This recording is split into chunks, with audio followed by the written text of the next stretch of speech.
Hello दोस्तों, conquer की हम वीडियो में बात करेंगे। एक स्पेशल अपॉर्चुनिटी यहां पर बन सकती है, गवर्नमेंट इसको प्राइवेटाइज कर सकती है और उसके लिए गवर्नमेंट ने एक बड़ा कदम उठाया, उसके बारे में बात करेंगे। और उस कदम के कारण शेयर प्राइस के जो टारगेट्स हैं वो भी अपग्रेड हुए हैं। तो सबके बारे में वीडियो में हम डिटेल में बात करेंगे। सबसे पहले दोस्तों, कॉन्कोर में गवर्नमेंट ने जो लैंड लाइसेंस फी है 6% से 1.5% कर दिया। अब इसको मैं समझाने के लिए थोड़ा समय लेता हूं। देखिए, अगर जो रेलवे की जो जमीन होती है, ठीक है, वहां पर कॉन्कोर का जो मेन प्रोडक्ट है, जो कंटेनर का प्रोडक्ट है, तो कंटेनर के जो बड़े बड़े टर्मिनल्स हैं तो वो रेलवे की जमीन का इस्तेमाल करते हैं। ठीक है, तो जब वो जमीन का इस्तेमाल करते हैं तो रेलवे को भी कुछ जमीन का इस्तेमाल करने के लिए पैसे देने पड़ते हैं, तो ये 6% लाइसेंस फी देनी पड़ती है। ठीक है, और हर साल वो 7% के हिसाब से और वो बढ़ती रहती है, क्योंकि रेलवे की जमीन को आप यूज कर रहे हो अपने कंटेनर के बिजनेस के लिए, तो रेलवे अपना कुछ आप एक रेंट की तरह मान सकते हैं, रेलवे एक रेंट की तरह लेती है। ठीक है, तो जब ये होता है और जब कॉन्कोर का प्राइवेटाइजेशन की बात आगे बढ़ी तो बहुत सारे जो इन्वेस्टमेंट एडवाइजर्स हैं उन्होंने कहा कि ये जो 6% है थोड़ा ज्यादा हो सकता है। तो कैबिनेट ने अभी ये घटाकर 6 से 1.5% कर दिया है और नीति आयोग ने भी ये कहा था कि ये 3% से कम हो तो ज्यादा अच्छा है।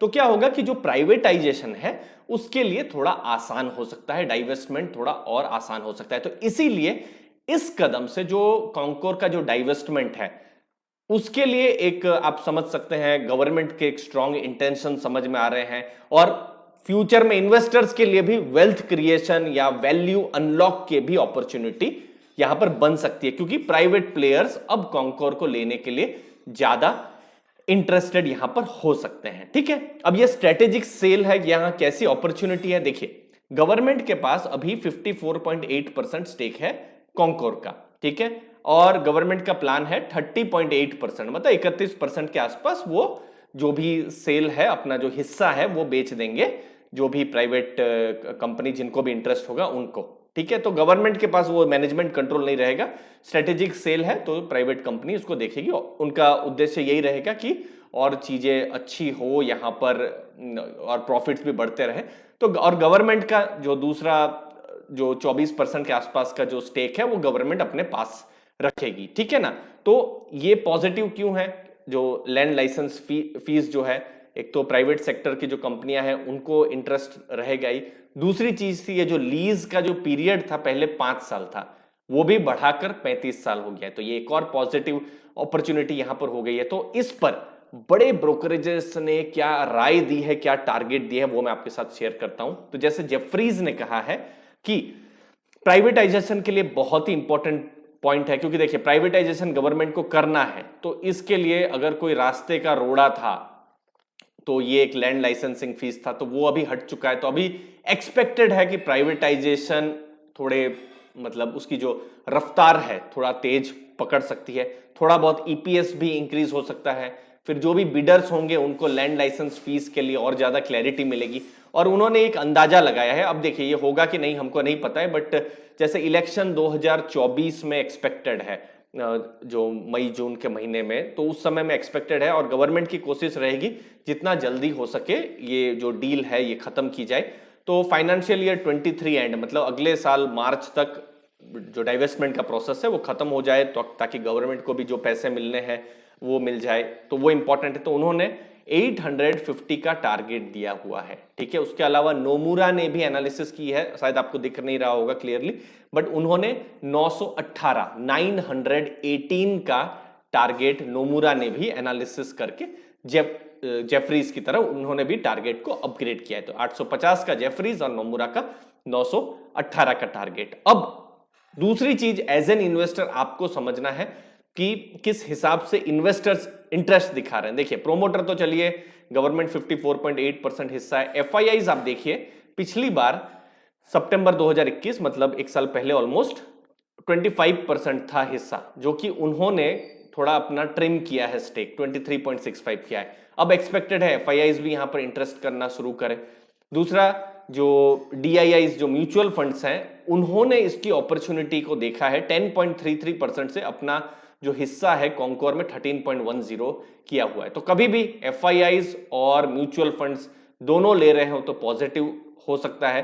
अभी फिलहाल एफआईआई बेच रहे हैं और म्यूचुअल फंड ले रहे हैं, बट अभी अगले 3 से 6 महीनों में ये जो आंकड़ा है बहुत ही इंटरेस्टिंग रहेगा। जब भी सितंबर का डेटा, दिसंबर का डेटा आएगा, जहां पर अगर कुछ हिंट मिलते हैं कि एफआईआईज भी अब बाइंग कर रहे हैं और डीआईआईज भी बाइंग कर रहे हैं, म्यूचुअल फंड्स भी बाई कर रहे हैं, तो ये कुछ पॉजिटिव यहां पर बिल्कुल इन्वेस्टर्स के लिए हो सकता है। बाकी कॉन्कोर क्या प्रॉफिट कर रही है कि नहीं, देखिए रेवेन्यू 7,594 करोड़ का FY22 में था।